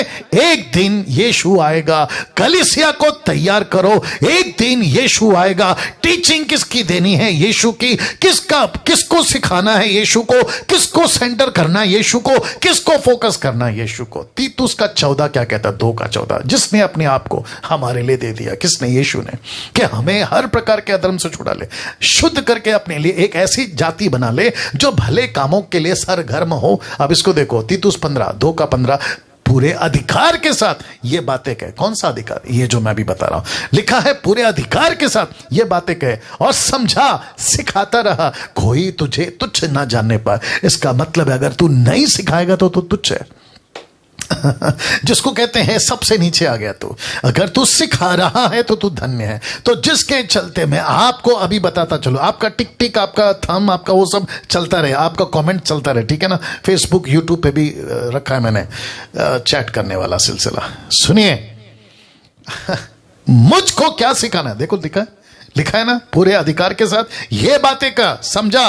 सिखाता रहा कोई तुझे तुच्छ ना जाने। नहीं सिखाएगा तो तुच्छ है, सिखाएगा तो धन्य है। क्या सिखाना है कलीसिया, क्या सिखाना है? जितने भी अंत के दिनों की बातें करते हैं, आप लोगों को क्या सिखाना है? आपको यीशु को सिखाना है। यीशु पे फोकस करो, एंटी क्राइस्ट पे नहीं। यीशु पे फोकस करो, 666 पे नहीं। यीशु पे फोकस करो, नरक पे नहीं। यीशु पे फोकस करो, इजरायलियों के लिए जो यीशु आएगा उसके लिए नहीं। वो आएगा तो आएगा, हम भी तो साथ में रहेंगे ना। क्या बात है। इधर हमको ए नहीं समझ आ रही है, कहते आओ जेड सीखते हैं। हमको मत ही नहीं समझ में आ रही है, कहते आओ प्रकाशित वाक्य सीखते हैं। पहला जिसको सिखाना है उसको सिखाओ। कितनी बार बोलता हूं, फिलिपियो 3:20 देखो क्या लिखा है, पर हमारा स्वदेशी स्वर्ग पर है। क्या लिखा है? पर हमारा स्वदेशी स्वर्ग पर है और हम बड़ा मजा आएगा, लिखा है और हम एक उद्धारकर्ता प्रभु यीशु मसीह के वहां से आने की बाट जो रहे हैं। कहां से? वहां से। कहां से? स्वर्ग से। तो हम सबका एक स्वदेशी स्वर्ग में है, एक ऐसा व्यक्ति स्वर्ग में, हम उसकी वहां से आने का इंतजार कर रहे हैं, एंटी क्राइस्ट का इंतजार नहीं। वाह। कुछ लोग कहते हैं मेरा पास्टर ने क्या टीचिंग दिया है। बोला किसका? एंटी क्राइस्ट का, डब्बे में डाल। फिर कहते हैं 666 का। बीच में अभी किसी ने मेरे को वीडियो भेजा था कि जूते में एंटी क्राइस्ट का स्टैंप है, जूते में एंटी क्राइस्ट का कुछ कनेक्शन डाल के डाला था। क्या करना है भाई तेरे को? वो जूते में, नाइकी में, जूते का जो नाइकी कंपनी है उसमें एंटी क्राइस्ट का कुछ आता है, और जो पीछे क्या बोलते हैं उसको, बारकोड, वो जो आता है ना बारकोड, उसमें भी एंटी क्राइस्ट है। कंप्यूटर का जो स्पेलिंग है ना उसको भी कैलकुलेट करेंगे तो 666 निकलता है। ये दुनिया भर का दिमाग उस पर डालते हैं बजाय इसकी जो वहां से आने वाला है। पास्टर डैनियल नॉलेज के लिए ठीक है ना, तो रखो ना नॉलेज के लिए। मैंने कब मना किया? मैं तो आपको पहले ही बता चुका हूं, नॉलेज के लिए ठीक है, लेकिन पूरा माथा उसी में घुसा रहे हो, आपकी पूरी टीचिंग उसी में घुसा रहे हो, आपके पूरे चर्च को उसी में घुसा रहे हो, और तुम खुद भी उसमें घुसे हुए मूर्खों, तुम खुद भी उसमें घुसे हुए हो। और क्या नहीं सिखा रहे हो? गुस्सा क्यों है डैनियल भाई को, राज को गुस्सा क्यों है? क्योंकि यशु मजा आएगा। एक भाई से कल बात हो रही थी, शायद वो अभी जूम पे देख रहे होंगे, पंजाब से हैं वो कह रहे थे, कल बात करते करते कह रहे थे कि पास्टर डैनियल क्रिश्चियंस बहुत हो रहे हैं लेकिन यीशु के चेले जिसको कहते हैं ना ट्रू क्रिश्चियन, वो नहीं है। तो आज तादाद किसकी है? क्रिश्चियनों की बहुत भरमार है। रिलीजियस हम क्या बन रहे हैं? हिंदू, मुस्लिम, सिख, ईसाई, हम वो बन रहे हैं। बोला कौन है? क्रिश्चियन हो। कैसे? देखो गले में क्रॉस है। बोला कौन है? क्रिश्चियन हो। बोला कैसे? बोला चर्च जाता हूं संडे संडे। बोला कौन है? बोला क्रिश्चियन है। बोला कैसे? बोला नाम है माइकल फर्नांडिस डिसूजा रोजी सोजी, अब क्या दुनिया भर का क्रिश्चियन नाम है। वाह। अब आप मुझे बताओ, तो हम किसकी तरफ बढ़ रहे हैं? क्रिश्चियनिटी की तरफ बढ़ रहे हैं। यीशु क्या चाहता है? योग्य संतान। यीशु क्या चाहता है? अपनी कलीसिया। यीशु क्या चाहता है? अपनी दुल्हन। यीशु क्या चाहता है? अनिल, सुनील, राकेश, मुकेश, सलमान, सलीम, ऐसे लोग। यीशु ने कभी नहीं का धर्म बदलो, यीशु ने कभी नहीं का कपड़े बदलो, यीशु ने कभी नहीं का सरनेम रखो आपका, इसका उसका, ना ना ना ना ना। आप जिस जाति धर्म का सरनेम, कपड़ा, आपका खाना, आप जैसे हैं, बस क्या बदलना चाहिए? सच्चा परमेश्वर को पहचान कर रास्ता बदलना है, रास्ता। That's it. तो लिखा है वहां से आने की बाट जो रहे हैं। अब इसको देखो, पहला कुरिन्थियों 1 का 7, 1 कुरिन्थियों 1:7 कहता है यहां तक कि किसी वरदान में तुम्हें घटी नहीं हुई और तुम हमारे प्रभु यीशु मसीह के प्रकट होने की बाट जोते हो। अब इसको देखो, पहला थिस्सलुनीके 1:10 में लिखा, उसके पुत्र के स्वर्ग पर से आने की बाट जोते रहो जिसे उसने मरे हुओं में से जिलाया, अर्थात यीशु को जो हमें आने वाले प्रकोप से बचाता है। अब इसको देखो, यूहन्ना 1:21 में कहता है अपने आप को परमेश्वर के प्रेम में बनाए रखो, अनंत जीवन के लिए हमारे प्रभु यीशु मसीह की दया की आशा देखते रहो। ये फर्स्ट यूहन्ना, पहला यूहन्ना, नॉट यूहन्ना, पहला यूहन्ना, 1 जॉन 1:21, ठीक है ना।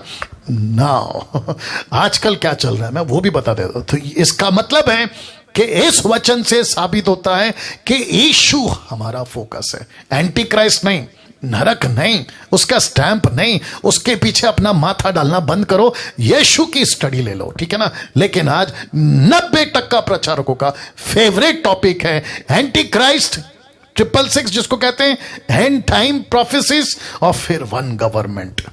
इस पे फोकस है। इस पे फोकस है लोगों का। किसका? 90% प्रचारकों का, 90% प्रचारकों का। वाह, जरा सोच के देखें। अच्छा, वहां पे 1000 हो गए और यहां पे वाह, कम से कम 1200 लोग अभी लाइव हैं हमारे साथ। 1200 people are watching right now. मैं उन सभी को रिक्वेस्ट करता हूं, ऐसे ही हर संडे अद्भुत अद्भुत टॉपिक प्रकाशन के साथ आपके बीच में मसीह मंथन हिंदी ऑनलाइन चर्च यानी कि डैनियल राज आता रहेगा। तो 7 to 9 डोंट मिस इट। वापस रखता हूं, लिखा है आज 90% प्रचारकों का फेवरेट टॉपिक है एंटी क्राइस्ट ब्रैकेट में 666, एंड टाइम प्रोफेसी और वन गवर्नमेंट। ऐसी ऐसी किताबें लाते हैं, ऐसी ऐसी यूट्यूब पे टीचिंग मेरे मुंह तक आ रहा है उस आदमी का नाम। ऐसे 2-3 दर्जन लोग हैं, यहां तक आ रहा है लेकिन नहीं ले रहा हूं। जबकि अन्य जातियों के लिए अंतिम दिनों का प्रचार होना चाहिए। कैसे? कुछ ऐसे अन्य जातियों के लिए। दूसरा पत्रस 3 का 1 से 15 मैं रख रहा हूं, लिखा है, हे प्रियो, अब हम तुम्हें यह दूसरी पत्री लिखता हूं, अब मैं तुम्हें यह दूसरी पत्री लिखता हूं, दोनों में सुधि दिलाकर तुम्हें शुद्ध मन को उभारता हूं। वचन 2 कि तुम उन बातों को जो पवित्र भविष्यवक्ताओं ने पहले से कही हैं और प्रभु और उद्धारकर्ता की उस आज्ञा को स्मरण करो जो तुम्हारे प्रेरितों के द्वारा दी गई थी। वचन 3, यह पहले जान लो, बहुत ध्यान से सुनना, कि ये पहले जान लो कि अंतिम दिनों में हंसी ठट्टा करने वाले आएंगे जो अपनी ही अभिलाषाओं के अनुसार चलेंगे। ये लोग कौन है? अविश्वासी। मैंने टॉपिक क्या रख रहा हूं, अन्य जाति को सुनाओ। एंटी क्राइस्ट आएगा, अन्य जाति को सुनाओ। एंटी क्राइस्ट का राज जाएगा, अन्य जाति को सुनाओ। वीडियोस पे बनाओ ना। विश्वासियों को क्यों सुनाते हो? विश्वासियों को जो सिखाना है वो नहीं सिखाते, अन्य जातियों को जो सिखाना है वो विश्वासियों को सिखाते। जो खाना बच्चे को खिलाना है वो खाना तुम बड़े को खिलाते हो, जो खाना बड़े को खिलाना नहीं है वो उठाकर बच्चे का खाना बड़े को खिला रहे हो। गड़बड़। तो अन्य जातियों के लिए यह प्रचार है, जिसके चलते पौलुस क्या कहता है, माफ करे, पत्रस क्या कहता है, ये पहले जान लो कि अंतिम दिनों में हंसी ठट्टा करने वाले आएंगे जो अपनी ही अभिलाषा के अनुसार चलेंगे और कहेंगे कि उसके आने की प्रतिज्ञा कहां गई, क्योंकि अब से बाप दादा सो गए। सब कुछ वैसा ही है जैसा सृष्टि के आरंभ में था, मतलब सब कुछ तो ठीक चल रहा है। वचन 5, वे तो जानबूझकर यह भूल गए कि परमेश्वर के वचन के द्वारा से आकाश प्राचीन काल से वर्तमान है, पृथ्वी भी जल में से बनी और जल में स्थिर है। वचन 6, उन्हीं के द्वारा उस युग का जगत जल में डूबकर नाश हो गया। नूहा के टाइम की बात कर रहा है। वचन 7, पर वर्तमान काल की आकाश, अभी की आकाश, अभी का आकाश, वर्तमान काल का आकाश और पृथ्वी उसी वचन के द्वारा इसलिए रखे हैं कि जलाए जाएंगे। ऊपर देख लो, उसको जलाया जाएगा। तब डुबाया था, अब जलाया जाएगा। तो रखा है, जानबूझ के रखा है। ये नाश नहीं होगा, माय गुडनेस। ये नाश नहीं होगा, ये रहेगा। कुछ मूर्ख लोग कहते हैं ये खत्म हो जाएगा, ऊपर से अरे पता नहीं क्या क्या बोलते हैं, जल जाएगा, ठीक है ना, जलाया जाएगा। और लिखा है, भक्तिहीन मनुष्यों के न्याय और नाश होने वाले के दिन तक ऐसे ही रखे रहेंगे। वचन 8, हे प्रियो, ये बात तुमसे छिपी ना रहे कि प्रभु के यहां एक दिन 1000 वर्ष के बराबर है, 1000 वर्ष एक दिन के बराबर है। ये आपको कॉन्सेप्ट समझ में आ गया। वचन 9, प्रभु अपनी प्रतिज्ञा के विषय में देर नहीं करता, जैसी देर कितने लोग समझते हैं, पर तुम्हारे विषय में धीरज धरता है, नहीं चाहता कि कोई नाश हो, वरना यह कि सबको मन फिराव का मौका मिले। अब आया कॉन्टेक्स्ट समझ में, अविश्वासी। अब इसको ध्यान दीजिएगा। वचन 10, परंतु प्रभु का दिन चोर की नहीं आ जाएगा। किसको कहना है? किसको कहना है कि प्रभु का दिन चोर की ना आएगा? क्योंकि जो प्रभु का है, पौलुस कहता है, उसको तो प्रभु बिना जाने, क्योंकि हम अंधकार के संतान नहीं है ना कि हमको नहीं पता चले, हम तो ज्योति के संतान है, हमको तो प्रभु बताकर आएगा। और यही तो लिखा है यूहन्ना किताब 15 का 14 और 15 में कि उसने हमको अपना दोस्त बोला। He called us friend not slave. वो हमको दोस्त बुलाता है। वचन 10, परंतु प्रभु का दिन चोर की नहीं आ जाएगा। उस दिन आकाश बड़ी हड़हड़ाहट के शब्द से जाता रहेगा और तत्व बहुत ही तप्त होकर पिघल जाएंगे और पृथ्वी उस पर के काम जल जाएंगे। वचन 11, तो जबकि ये सब वस्तुएं इस रीति से पिघलने वाली हैं, तो तुम्हें पवित्र चाल चलन, भक्ति में कैसा मनुष्य होना चाहिए और परमेश्वर के उस दिन की बाट किस रीति से होना चाहिए और जिसके चलते आने के लिए कैसे यत्न करना चाहिए। जरा देखिएगा, जिसके कारण आकाश आग से पिघल जाएंगी, आकाश के गण बहुत ही तप्त होकर गल जाएंगे। वचन 13, पर उसकी प्रतिज्ञा के अनुसार हम पर हम एक नए आकाश, एक नई पृथ्वी, 21वां अध्याय प्रकाशित वाक्य याद आ गया, नए आकाश नई पृथ्वी के आस देखते हैं जिनमें धार्मिकता वास करेगी। सी कलीसिया की बात हो रही है। वचन 14, इसलिए हे प्रियो, जबकि तुम इन बातों की आस देखते हो, सो यत्न करो कि तुम शांति से उसके सामने निष्कलंक और निर्दोष ठहरे रहो। वचन 15, और हमारे प्रभु के धीरज को उदार समझो, जैसे हमारे प्रिय भाई पौलुस ने भी ज्ञान के अनुसार जो उसे मिला है तुम्हें लिखा। यह किसको प्रचार करना है? अंत का दिन आएगा, किसको बोलना है? जो यीशु का है उसको बोलोगे, जो यीशु को जानता है उसको बोलोगे, या उसको बोलना है जो नहीं जानता उसको करो ना ये प्रचार। अप्रिशिएट करता हूं, आप उनको सुनाओ, अप्रिशिएट करता हूं। नरक का प्रचार उनको करो, अप्रिशिएट करता हूं। एक स्वर्ग है उनको प्रचार करो, अप्रिशिएट करता हूं। ऐसा दिन आने वाला है रे बाबा, पड़ोसियों, रिश्तेदारों, बच्चों, ऐसा प्रचार करो। अभी अगर कोई देख रहा है फेसबुक और यूट्यूब पे, तो उनको भी कहना चाहता हूं कि सर ऐसे भयंकर दिन आने वाले, पृथ्वी फट जाएगी, आकाश गिर जाएगा, ये सब कुछ जलाया जाएगा। लिखा है ना ऊपर, सब कुछ जलाया जाएगा। आप बचना है, लेकिन जो मसीह है उसको क्या करना है? उसको तो सेवा करना है। मैं रखूंगा अभी। अब एक इंपॉर्टेंट बात जानना चाहते हो, रख रहा हूं। लिखा है कोई रोक रहा है अंत के दिनों को। यीशु के जमाने से इसको कोई रोक रहा है, इसको भी जानना आपको बहुत जरूरी है। तो वो क्या चीज है जो अंत के दिन को रोक रहा है? आप जितने प्रीचर हैं, ध्यान से सुना, इसको खूब शेयर करना, इसको खूब दूसरों को व्हाट्सएप पे डाल देना, और ऐसों को जानबूझ के डालो जो ऐसी बकवास की वीडियो बनाते हैं कि देखो अंत आ गया, अंत आ गया, अंत आ गया। ऐसों को ज्यादा भेजना, ठीक है ना? जो किसी को लाके भी बोलते ना कि सर आप बोलो, आपका क्या ओपिनियन है, आप अंत के बारे में क्या कहते हैं, उनको भी भेजना। लिखा है यीशु के जमाने से अंत को कोई रोक रहा है। देखना चाहोगे कौन रोक रहा है? इसको भी आपको जानना जरूरी है। रोमियो को 11:25, दूसरा थिस्सलुनीके 2:7। आइए देखते क्या लिखा है। तो सबसे पहले पढ़ते हैं 11:25। लिखा है हे भाइयों, कौन बोल रहा है? पौलुस बोल रहा है। कहता है कि हे भाइयों, कहीं ऐसा ना हो कि तुम अपने आप को बुद्धिमान समझ लो। जरा ध्यान दीजिएगा, इसलिए मैं नहीं चाहता कि तुम इस भेद से अनजान रहो। कौन सा भेद है? रख रहा हूं कि जब तक अन्य जातियां पूरी रीति से प्रवेश ना कर ले, तब तक इज़राइल का एक भाग, एक पोर्शन, एक भाग ऐसा ही कठोर रहेगा। तो इसका मतलब है कि जब तक इज़राइल टोटल चेंज ना हो, तब तक वो कठोर रहेगी। ऊपर से यह सिलसिला चल रहा है कि अन्य जाति का एक एक व्यक्ति का उद्धार होना चाहिए, और जिसके चलते अभी अभी अभी अभी अभी क्या पढ़वाया था मैंने? परमेश्वर धीरज रखता है। लिखा है कि नहीं लिखा है? परमेश्वर कहता है मैं धीरज रखा हूं ताकि सबको मन फिराव का मौका मिले, मौका मिले। वचन 9, ये वाला देखो, मौका मिले। अब इसका मतलब है, यह वचन क्या कहता है फिर? कहता है कि जब तक अन्य जाति पूरी रीति से प्रवेश ना करे। कहां? परमेश्वर के राज्य में। इस्राएलियों को लगता था कि यह हमारे बाप की जागीर है। कौन? यीशु मसीह। हम जब चाहे आ सकते हैं, जब चाहे जा सकते हैं, हम जैसा चाहें, क्योंकि हम पूर्वजों से आ रहा ना, अब्राहम, इसहाक, याकूब। अरे बाप रे! तो यीशु कहता है कि भाई मौका तो तुमको ही था, इन्विटेशन कार्ड तो तुमको ही छाप के दिया था, पार्टी में तुमको ही तो बुलाए थे, लेकिन तुमने तो कहा कि मेरा, कोई कहता है मेरा घर का काम चल रहा है, कोई कहता है मेरी बेटी की शादी है, कोई कहता है मेरा फसल काटना है। तुमने तो 10 बहाने बनाए। लेकिन फिर मैंने क्या किया? मैंने सड़क में से लोगों को उठाना शुरू किया। ऐसे लोगों को उठाना शुरू किया जिसको कहते हैं जंगली झाड़ियां। मैंने उसको साफ किया, मैंने उसकी चिकनाहट डाली, पवित्र आत्मा। फिर मैंने उसको तुम्हारे ही डाली के साथ में, पेड़ के साथ में, यानी यीशु कहता है मेरे साथ में, मैंने उसको फिट किया। याद आ गया होगा आपको। वाह! तो इसका मतलब है कि जब तक अन्य जाति पूरी तरह से नहीं आएगी, अंत का दिन कैसे आएगा मेरे दोस्त?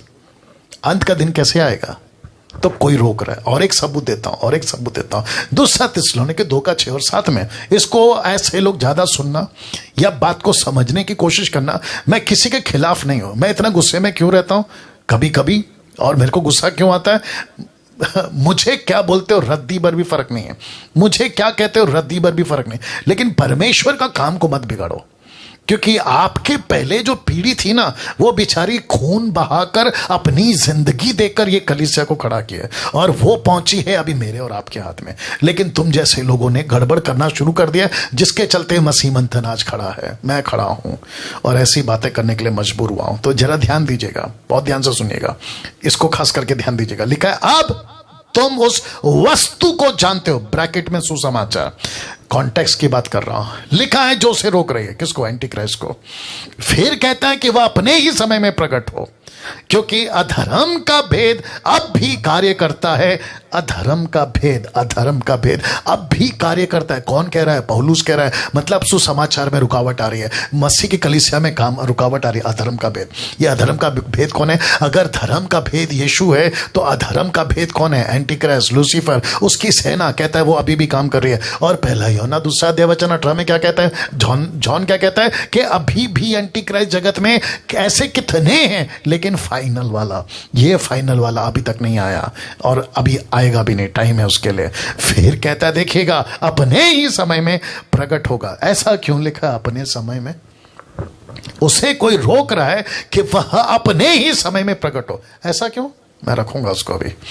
पर अभी एक रोकने वाला है, HP, होली स्पिरिट, पवित्र आत्मा, उसको एक रोकने वाला है। वस्तु सुसमाचार वाला पवित्र आत्मा रोक रहा है। और लिखा है कि जब तक वह दूर ना हो जाए वह रोके रहेगा, वह पवित्र आत्मा रोक के रखेगा। Anti Christ, come on get ready. आप लोग क्या कर रहे हो पता है? एंटी क्राइस्ट का स्थापना हो चुका है, ये तक बोल दिया। एंटी क्राइस्ट जगत में आ चुका है, ये तक बोला। कौन सा? फाइनल वाला, ये तक बोल दिया। एंटी क्राइस्ट कभी भी शो अप हो सकता है, ये तक बोल दिया। और ये सिलसिला कब से चल रहा है? शुरू से। फर्स्ट सेंचुरी के लोगों ने, आप लोग जो अभी बकवास कर रहे हो ना एंटी क्राइस्ट को लेकर, ये फर्स्ट सेंचुरी के लोगों ने पहले से बोल दिया है। ये तब से बोलते आ रहे हैं। आ गया क्या? नहीं। आ गया क्या? नहीं। हद होती है यार। तो इस वचन के अनुसार वापस कहता हूं, मैं ग्रेट कमीशन का टीचर हूं, महान आज्ञा का टीचर हूं। मतलब ग्रेट कमीशन सिखाता हूं, मत्ती 28:18, यीशु का महान आज्ञा सिखाता हूं। और उसकी स्टडी करके बैठा ये आदमी, किस कंट्री में, किस क्षेत्र में, इवन भारत में कितने गांव हैं, कितने अनरीच ग्रुप हैं। UPG जिसको कहते हैं अनरीच पीपल ग्रुप, वो कितने हैं, उसकी स्टडी करके बैठा हूं। इंडोनेशिया, जहां पे मैं जाके आ चुका हूं, जो कि इस्लाम का नंबर 1 कंट्री है, इस्लाम पॉपुलेशन वहीं पे है, इंडोनेशिया। अब बताइए क्या वहां काम है? वहां चर्चेस हैं? मिडिल ईस्ट में, अरब कंट्री में चर्चेस हैं, चाइना में। कितना रुकावट है, कमाल करते हो यार। अपने भारत में हद हो गई। तो ये सारी चीजें ऊपर बैठा परमेश्वर रोक के रखा है, रोक के रखा है, रोक के रखा है। और इसको कब से रोका है? पहली सदी से। पहली सदी बीत गई, दूसरी बीत गई, तीसरी बीत गई, 10वीं बीत गई, 15वीं बीत गई, 20वीं बीत गई, अभी चल रही है 21वीं। हद होती है यार। जरा सोचो क्या बोल रहे हो तुम लोग। अंत के दिनों को लेकर चिंता करने की जरूरत नहीं है, सीधी बात। अंत के दिनों को लेकर चिंता करने की जरूरत नहीं है।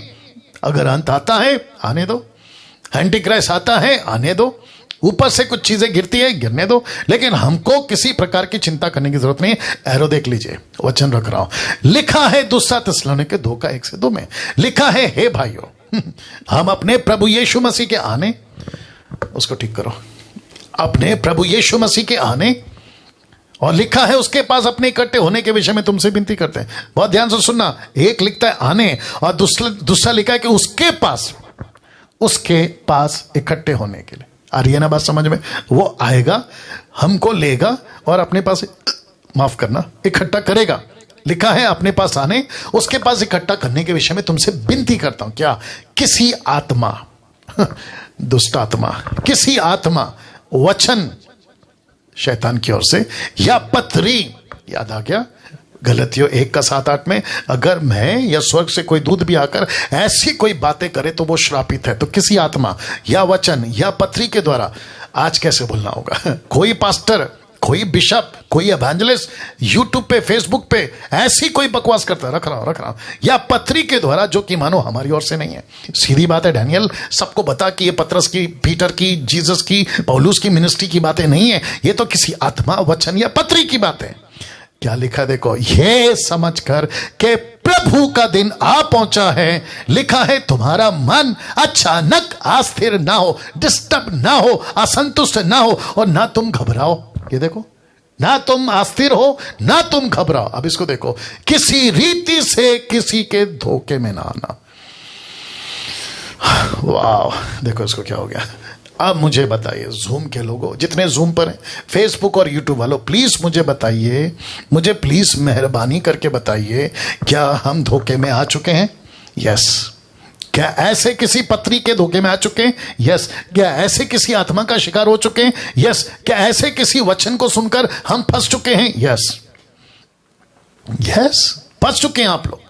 और मुझे तक को कॉल करते हैं, पास्टर डैनियल, अभी मोदी साहब ने कोरोना वायरस का वैक्सीन का अनाउंसमेंट किया है, तो ऐसे कुछ मूर्ख और बुद्धिजीव लोग हैं, कहते हैं कि वैक्सीन नहीं लेना। बोला क्यों? उसमें एंटी क्राइस्ट का चिप डाला जाएगा। अब बताइए, इनकी मूर्खता की लेवल देखिए। एक परमेश्वर का वचन कहता है, अभी दिखाया था आपको, कि रोक के रखा है, उसको रोक के रखा है। दानियल की पुस्तक में भी आपने पढ़ा होगा ना, उसको रोक के रखा है कि वो मंदिर में खुद को प्रकट करेगा, बलिदान चढ़ा देगा, डिक्लेयर कर देगा वन गवर्नमेंट वन नेशन, ऐसा डिक्लेयर कर देगा। बीच में राशन कार्ड को लेके मोदी साहब ने कुछ बोला तो मुझे वापस से धड़ाधड़ कॉल आ गए, बोला डैनियल भाई अब क्या करें, वन गवर्नमेंट का रूल आ गया। मेरे को बात समझ में नहीं आती है, ये तो ऐसी बात हो गई ना कि आदमी बीमार है, सामने चपरासी या फिर कोई वॉचमैन या फिर कोई आदमी सूटकेस लेके आ रहा है, तुमने उसको डॉक्टर बना दिया। क्योंकि हर बीमार आदमी को कोई भी देखो तो बोलता डॉक्टर आ रहा है। जैसे चोर को कोई भी देखा बोला पुलिस आ गए। ये तुम्हारी हालत है। वो बीच में बराक ओबामा को तुमने एंटी क्राइस्ट बना दिया था। हद है यार, हद है। बराक ओबामा वैसे ही किसी के धोखे में नहीं आना। अब आई बात समझ में? ये किसका लेटर है? पौलुस का। देखो कितना सटीक है और कितना एक्यूरेट है। वो कहता है ऐसा कोई आत्मा, ऐसा कोई वचन, ऐसी कोई पत्री जो ये कहती है कि प्रभु का दिन आ पहुंचा है। ये क्या कहते हैं? प्रभु का दिन। इसका मतलब क्या है? अंत का दिन आ चुका है। अब प्रभु का दिन का मतलब है अंत का दिन। अंत का दिन का मतलब है कि एंटी क्राइस्ट। हद हो गई यार। और अचानक तुम घबरा जाते हो, जो कि घबरा चुके हो। किसी रीति से किसी के धोखे में ना आना, क्योंकि वह दिन ना आएगा जब तक वापस आ गया, लिखा है जब तक धर्म का त्याग ना हो ले और वह पाप का पुरुष विनाश का पुत्र प्रकट ना हो। तो इसका मतलब है, धर्म का त्याग का मतलब क्या है? रैप्चर। दूसरे शब्दों में टोटल परमेश्वर का काम, जिसको कहते हैं धर्म का त्याग ना हो ले, मतलब टोटल परमेश्वर के वचन की स्थापना ना हो जाए और लोग इसको इस कदर तक बोला नहीं चाहिए सुसमाचार, नहीं चाहिए हमको यीशु, ऐसा त्याग ना कर ले। वो लेवल, वो पीक समझते हैं, वो लेवल पे पहुंचेगा और फिर ये खुद को डिक्लेयर करेगा। कौन? Anti Christ. देखो लिखा है ना, पाप का पुरुष विनाश का पुत्र प्रकट ना हो, तब तक नहीं होगा। अब आपको एक कॉन्सेप्ट समझाता हूं, पहले फोटो दिखा देता हूं। एक है जीसस बर्थ, दूसरा है सेकंड कमिंग, जिसको कहते हैं फर्स्ट कमिंग सेकंड कमिंग। दो ही है बाइबल में, ना तीसरा। दो ही है, फर्स्ट कमिंग सेकंड कमिंग। आप जानना चाहते हैं दोनों का कॉन्सेप्ट क्या है? एक ही है। लिखा है दोनों भी प्रभु के समय पे। फर्स्ट कमिंग कब होगा? प्रभु ने तय किया था। सेकंड कमिंग भी कब होगा? प्रभु तय करेगा। आप यार जो आपको काम दिया वो आप काम करो ना। मैं रख रहा हूं, क्या करूं? मैं रख रहा हूं। Glory to God. क्या हो गया? निकाल दिया? टोटल नहीं बताया? अच्छा ओके ठीक है, वापस आ रहा हूं टोटल मिला के। ओके, बहुत ध्यान से सुनिएगा। First coming and second coming, concept क्या है? एक ही है। कनेक्शन क्या है? एक ही है। या सिमिलैरिटी क्या है? एक ही है। प्रभु का समय, जिस दिन प्रभु ने तय किया उस दिन यीशु को भेजा। First coming. अब सेकेंड कमिंग भी कब होगा? जब प्रभु तय करेगा। पतरस ने पूछा कब होगा? बोलता चुप कर। यीशु ने कहा चुप कर, तेरा काम नहीं है। तो मैं उन लोगों को भी कहना चाहता हूं जो बकवास की वीडियो बनाते हैं कि अंत आएगा, अगले हफ्ता आएगा, अगले महीना आएगा, और देखो है ना, कई लोगों ने, तो भारत की बात कर रहा हूं, यहां तक आ रहा है नाम, यहां तक आ रहा है नाम, नहीं बता रहा हूं। मूर्खता की सीमा पार कर चुके हैं। तो वापस कहता हूं फर्स्ट कमिंग सेकंड कमिंग प्रभु के हाथ में। नाउ कैसे? मैं बता रहा हूं। प्रेरितों की किताब 1:10 और 11 लिखा है, और उसके जाते समय, यीशु के जाते समय, जब वे आकाश की ओर ताक रहे थे, यीशु के उठा लिए जाने के time, ascension of Jesus Christ देख रहे थे। अब देखो क्या लिखा है। तो देखो दो पुरुष सफेद वस्त्र पहने हुए उनके पास आ खड़े, हो सकता है ये वही होंगे एलिया और मूसा, आकर खड़े हो गए। लिखा है, कहने लगे, हे गलीली पुरुषों।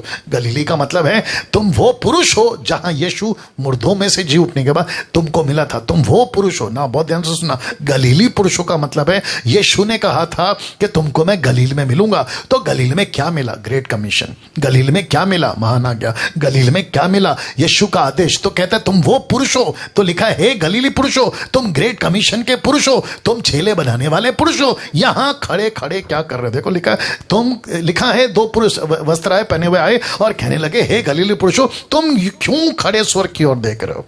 तुम तो वो पुरुष हो ना जो गलील वाले हो। बोला हाँ। बोला तुम वो पुरुष हो ना जिसको मत्ती 28 मिला है। बोला हाँ। बोला मरकुस का 16। बोला हाँ। लूका का 24। बोला प्रेरितों की किताब 1:8। बोला फिर यहां क्या कर रहे हो? See that. बोला यहां क्या कर रहे हो? तुम ऊपर क्यों खड़े देख रहे हो? आप जरा देखिएगा, जिस यीशु को, मतलब यही यीशु जो तुम्हारे पास से स्वर्ग पर अभी अभी ऊपर उठा लिया गया है, जिस रीति से तुमने उसको जाते देखा है उसी रीति से वो फिर आएगा। इसका मतलब क्या है? फोटो देख लो, जिस रीति से गया उसी रीति से आएगा। जैसे उठा लिया गया वैसे ही आएगा, ऐसे गया ऐसे ही आएगा। लेकिन अब देखो, इस टोटल 10 और 11 पद में समय का जिक्र नहीं है, यहां पे टाइम का जिक्र नहीं है, यहां समय नहीं बताया गया। तो बस उसने इतना कहा कि जिस रीति से गया उसी रीति से आएगा। तो इस और इस लाइन के बीच में एक होता है टाइम गैप। टाइम गैप नहीं बताया, इसलिए रख दिया टाइम गैप नहीं बताया। अब बताइए, तो इनकी मूर्खता की सीमा, तो फेसबुक और यूट्यूब वालों, तुम जो पढ़े रहते हो ना इनके पीछे, अरे क्या प्रचार किया एंटी क्राइस्ट के बारे में, अरे क्या प्रचार किया एरमैगडॉन के बारे में, अरे क्या रेवलेशन दिया, प्रोफेसी पूरी हो रही है, यिर्मयाह, ये शायद चाइना का बॉर्डर पाकिस्तान। अरे गजब ढा दिया तुम लोगों ने यार। जिस चीज को सिखाना है उसको नहीं सिखा रहे। और तुम्हारी गिनती किसमें मालूम है? तुम्हारी गिनती इसमें, ऊपर क्या देख रहे हो? जो अंत का इंतजार कर रहा है ना, उसको इसकी गिनती में खड़ा कर रहा हूं मैं। जो एंटी क्राइस्ट की टीचिंग के पीछे भाग रहा है ना, मैं उसकी गिनती इसमें कर। तुम गलीली हो, तुम गलीली पुरुषों हो, तुम उस बैच के लोग हो जहां तुमको यीशु का प्रचार करना है, जिसके चलते मैंने ये फोटो रखा है। एक गर्भवती महिला जब तक बच्चा ना आए, जब तक बच्चे को वो जन्म ना दे, जब तक बच्चा ना आ जाए, ये क्या करती है? तब तक ये क्या करती रहती है? जानना चाहते हो? ये बच्चे के आने की तैयारी करती रहती है। उसका बेड कैसे होगा, उसका घर कैसे होगा, उसका पहला खाना कैसे होगा, उसके कपड़े कैसे होंगे। आ रही है बात समझ में? तो कलीसिया आज क्या है साहब? यीशु के दर्शन से गर्भवती, यीशु के आने की बातों से गर्भवती। कलीसिया आज क्या है? एक दिन यीशु आएगा, एक दिन यीशु आएगा। आप उससे गर्भवती है ना। आपको यहां 9 महीना लगता है और यीशु के साथ में आपका जो है वो बरसों लग गए, 2000 साल तो वैसे ही बीत गए। तो आपको करना क्या है? इंतजार करो और जो काम दिया है उसकी तैयारी करो। That's it. अब अंत में एक बात, उसके बाद फिनिश कर रहा हूं। आई होप कि आप लोग अभी तक ठीक रहे। मैं रिक्वेस्ट करता हूं कि फेसबुक पे कम से कम 450 के आसपास में, 440 के आसपास में आप लोग देख रहे हैं, कमेंट करके बताते जाइए कैसा लग रहा है। शेयर करिए, वॉच पार्टी करिए। ये टीचिंग ऐसा है जो मसीहत को जितना पहुंचा सकते पहुंचाओ। अंत की बात कुछ बताकर बता देता हूं। यीशु की दुल्हन, ब्रैकेट में एक्लेसिया, यीशु की दुल्हन का सामना ना तो एंटी क्राइस्ट से होगा, ना महाक्लेश के सताव से होगा, ना व्हाइट थ्रोन, सफेद सिंहासन जहां पे पापियों का न्याय होगा, वहां नहीं होगा। और उसके बाद में ना नरक से होगा, ना तुरी, ना मोहर, ना कठोरा, ना कोई और बातों की। तो आपको किसी भी बातों की चिंता नहीं करना है। आपको सीधे यीशु के साथ और यीशु के पास। That's it. वापस कहता हूं, आप इनमें से किसी का सामना नहीं करोगे अगर तुम दुल्हन हो। ना एंटी क्राइस्ट का, तो जब आप उसका सामना नहीं कर रहे हो तो उसकी टीचिंग क्यों ले रहे हो मूर्खों?